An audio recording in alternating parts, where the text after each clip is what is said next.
So, hi friends, it is a pleasure for us to have with us Dr. Heather Hassan Khan, who has recently cleared the June FMG exam with flying colors.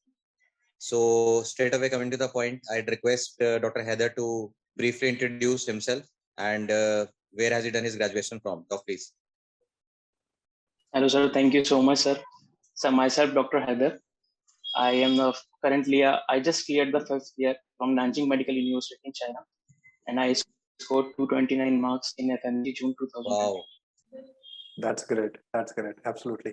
Nanjing is a beautiful city. Yes, sir. Of course. Yeah. So, do you miss the food, hot pot and stuff? Not really, like, sir. Okay. So, you were not a big fan of Chinese food? Not at all. Okay. Fine. So, which place do you belong to, Dr. Heather? So, I'm from Jaipur, Rajasthan. Oh, great. Sir.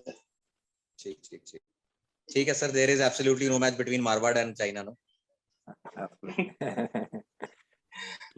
True, sir. Anyways, Dr. Heather, so can you just share very briefly about your strategy that you used to crack this particular exam, and all the more important because you had such a wonderful score, and that too, I believe, in the very first shot. So a lot of people can actually be taking inspiration from you regarding what is the strategy that they can also follow. Thank you so much, sir. Sir, actually, I started like around 1.5 years ago in my 4th year. Sir मैंने करा क्या था कि जो university के exam होते थे मैं उन सब्जेक्ट को प्रेप लेटर से कंप्लीट करता था पहले. ओके. तो उससे क्या होता है सर, मेरा यूनिवर्सिटी में भी स्कोर अच्छा आता था, and then I also got some basics from this. तो सर जब कोविड का फेज आया तो हम लोग यहाँ पे आ गए थे इंडिया. तो एक्चुअली एफएमजी की प्रिपरेशन मेरी जनवरी से स्टार्ट हुई थी, and then in June my father got diagnosed with prostate cancer. तो उसकी वजह से प्रिपरेशन पूरी बिगड़ गई थी, एंड 2-3 महीने कोविड का फेज था and father was in hospital, तो थोड़ा प्रिपरेशन डाउन हो गई थी. फादर के डायग्नोस होने से पहले सर मैंने एक मॉक टेस्ट दिया था and I scored like around 122 marks. तो it's not bad according to me whatever I studied. And then उसके बाद जब पापा थोड़े बेटर हुए, कंडीशन थोड़ी बेटर होती गई, तो प्रिपरेशन स्टार्ट करने से पहले सर मैंने एक मॉक टेस्ट वापस दिए एंड उसमें I got around 148 marks. Okay. ठीक सर. उसके बाद मैंने यूनिवर्सिटी के एग्जाम कंप्लीट करे अपने 5th ईयर के, एंड देन उसके बाद I am back on the track, and उसके बाद मैंने फिर मॉक टेस्ट स्टार्ट करे, प्रिपरेशन स्टार्ट करी. तो सर ऐसे हुआ था. तो मुझे आपकी कॉन्वर्सेशन से जो एक बहुत ही important message जो मुझे समझ में आया सर, जो मैं चाहता हूँ कि anybody who's watching this particular video of yours should understand would be fact number 1, it is always better to start well within time, right? Because if you start early, then you have an advantage of completion of your course, and side by side, as Marwa sir always puts it, कि you'll always get a hang of what to do in the exam. वो बाद में वो 15 minute की, वो 25 minute की, वो 30 minute की स्ट्रैटेजीज काम नहीं करती हैं. आपको एग्जाम में बैठना है, लंबे टाइम बैठना है, तो आपको वो ग्रेजुअली डेवलप करना ही पड़ेगा स्टैमिना. और second important message doctor Haider जो बहुत इंपॉर्टेंट है, जो शायद किसी को मिस नहीं करना चाहिए.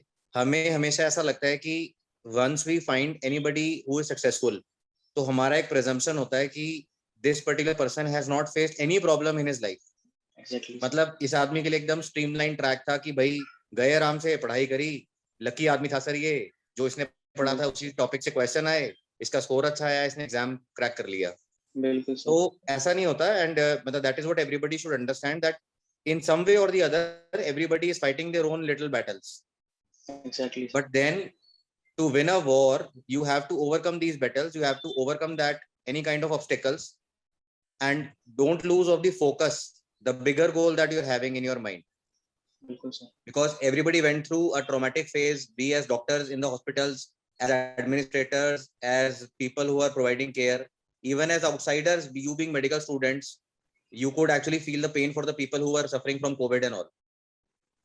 But वो ये कि the same things actually could break some people, and the other people they made their own career out of it. So make or break situation में a lot of things depend upon your mental attitude.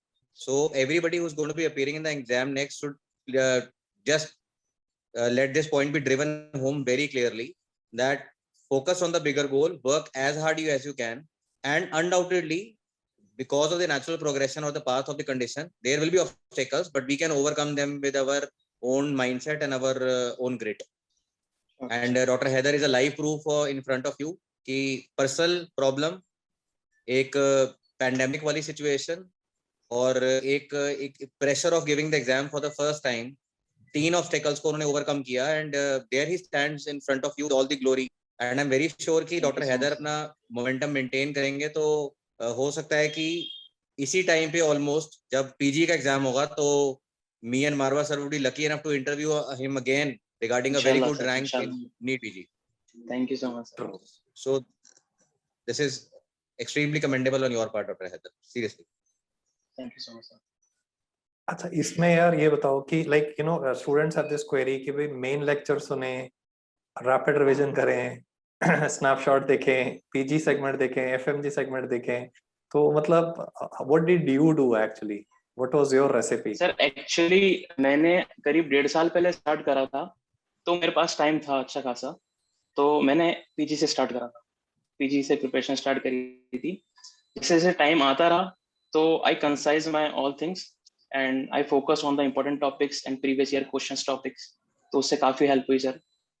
Sir medicine जो था वो मैंने almost तो university की तरफ से complete करा था, आपकी वीडियोस चेक करके, तो उससे मुझे यूनिवर्सिटी के एग्जाम में काफी हेल्प हुई.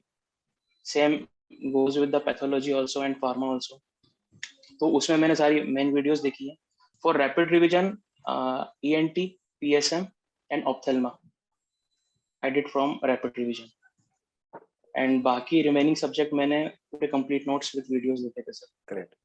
तो डॉक कुछ ऐसा कोई रेसिपी था, मतलब you used to do particular number of questions every day, मतलब वो स्टूडेंट्स की क्वेरी है कि मतलब should we do theory more, should we do MCQs, या मतलब कोई मिक्सचर आप एवरी डे कुछ बना के चलते हो, मतलब what was Heather doing, let me say 1 month before the exam? Sir, 1 month before, like I was just confused because it was my first attempt. तो मुझे कुछ समझ में नहीं आ रहा था कैसे करना है. मैंने सीनियर से कंसल्ट करा काफी कि कैसे करना है प्रिपरेशन. तो they also told me that don't change your source. जो भी पढ़ रहे थे, चाहे वो कितना ही बड़ा मैटर हो, आप उसको ही पढ़ते रहो, आप कोई चेंज मत करो सोर्स. तो even from the PG notes of your medicine मैंने उसमें से ही पढ़ा और बस मैंने गो थ्रू करा क्योंकि मेरा कोर्स पहले हो चुका था. Same goes with the pathology. I started pathology rapid revision, but मैंने सोचा मेरी विजुअल मेमोरी जो थी वो स्पर्श गुप्ता सर की मेन नोट से बनी हुई थी, तो मैंने सोचा कि नहीं, मैं मेन नोट्स की करूंगा क्योंकि मैं लास्ट टाइम पे मैं नहीं चाहता कि मैं कुछ अपनी प्रिपरेशन में कुछ चेंजेस करूं. और क्वेश्चन सर मैं जो टॉपिक पढ़ता था उसका क्वेश्चन मैं उस टाइम सॉल्व कर लेता था. बाकी लोग मुझे कहते थे कि क्वेश्चन उस टाइम सॉल्व मत करो क्योंकि अभी तुम फ्रेश पढ़ रहे हो तो तुमको याद रहेगा. अच्छा, ओके. और वो तुमसे करेक्ट हो जाएगा. लेकिन मैं ही सोचता था कि अगर मैं उस टाइम ही उस गलती को करेक्ट कर लूंगा और उसको हाईलाइट कर लूंगा टॉपिक पे, तो नेक्स्ट टाइम जब मैं उसको रिवाइज करूंगा तो मुझे अच्छी तरह प्रिपरेशन में हेल्प मिलेगी. Excellent point. ये this is the highlight of this interview, I will say. The Dr. Heather has made a very important point कि when you read a topic, उसके questions उसी टाइम पे करने हैं, क्योंकि आप postpone कर दोगे ना, वो टाइम कभी नहीं आता. It just keeps on piling off. You talk to people who says कि मैं I did cardiovascular system today, मैं question उसके next month करूंगा, वो that day will never come. So it is अभी right now it has to be done. That's the main thing. Okay, Doc. Now tell us what feature of the app do you like the best? I mean, there are a lot of things, no? So what exactly, sir? Sir, that treasures are really helpful. Okay. Even like when I just completed a MCQ and I got a treasures for it, so I wrote my mistake कि मुझसे गलती कहाँ हुई है, वो treasures को लिख लेता था, तो उससे मेरी काफी हेल्प होती थी. दूसरा क्या होता है सर, वो क्लिनिकल अभी जो लास्ट मंथ से अपडेटेड हुआ था वो कि हाईलाइट जो मिल जाती थी उससे काफी हेल्प हुई कि उसमें पंच लाइन मुझे पकड़ में आ जाती थी कि कौन सा MCQ कैसे करना है, तो उससे काफी हेल्प हुई सर. दूसरा सर, पर्टिकुलर टॉपिक के रिगार्डिंग जैसे कोई टॉपिक है उसके ही MCQ आपको मिल जाएंगे. और सर सबसे बढ़िया बात यह है कि आपके जो MCQ आप सॉल्व करते हो वो आपके कंप्लीट ठीक कभी नहीं होते. You have also an extra information, तो जिससे आपको एक सूडो कॉन्फिडेंस नहीं आता कि हाँ मुझे सब कुछ आता है.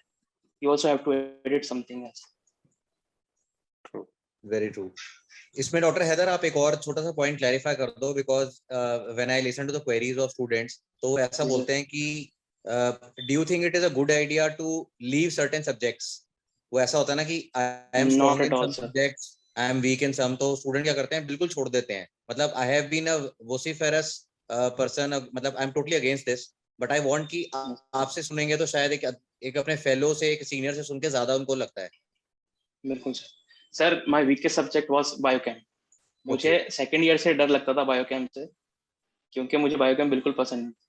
बट अब मुझे ऐसा फील हुआ कि अब जैसे क्वेश्चन जो क्लिनिकल्स आ रहे हैं, तो you don't have to pay more attention to all this small thing. अगर आप जैसे बायोकेम का सब्जेक्ट है, अगर उसमें आप सारी मेटाबॉलिक डिजीज कर लेते हो, लाइसोसोमल स्टोरेज डिजीज कर लेते हो, दैट लाइक वो आपको बहुत अच्छा पुश देती है एग्जाम में स्कोर करने के लिए. तो जो सब्जेक्ट मुझे डिफिकल्ट लगते थे, उसमें मैंने इंपॉर्टेंट टॉपिक्स पे ज्यादा नोटिस करा और ज्यादा फोकस करा, तो उससे मुझे काफी हेल्प हुई और वो सब्जेक्ट मेरे स्ट्रॉन्ग बन गए इंपॉर्टेंट टॉपिक्स से. That's great, that's great. Sir मैं इंडिविजुअली चाहता हूँ कि डॉक्टर हैदर अपने जितने जूनियर्स हैं ना, आप अपनी यूनिवर्सिटी के का स्पेशली नाम लेके उनको एक शाउट आउट दो कि सेकंड ईयर वालों से लेकर मतलब फाइनल ईयर तक कि भाई ऐप के वीडियोस ढंग से देख लो, प्रेपलेटर वाले एमसीक्यू फोड़ दो, एकदम दिमाग में बता लो और मेरे से भी अच्छा स्कोर लेके आओ. मतलब आप बोलोगे तो आपका जूनियर्स पे डेफिनेटली इंपैक्ट होगा. Sure sir, sure. तो वो आपको देख रहे हैं, आप ऐसे ही मान के चलो. आप बस उनको अब एक शाउट आउट दो कि मैं बोल रहा हूँ भैया, मेरी बात ध्यान से सुनो. So over to doctor Haider. Thank you so much, sir. Sir, Dr. Dhaval, Dr. Dipali, and all my doctor, like all juniors, like I wish you will succeed with a very good marks, and best of luck to all of you. And many more juniors, जिनका मेरे को नाम यहाँ पे याद नहीं आ रहा due to anxiety. नहीं यूनिवर्सिटी का नाम लो ना सर कि this is what we have to do. Nanjing Medical University, we have to done it. Just Great, bang that on. is the point. That is. तो नाजिंग वालों अब मतलब अब अगली आईज जो है वो आपके फोड़ना है ऊपर सर अब.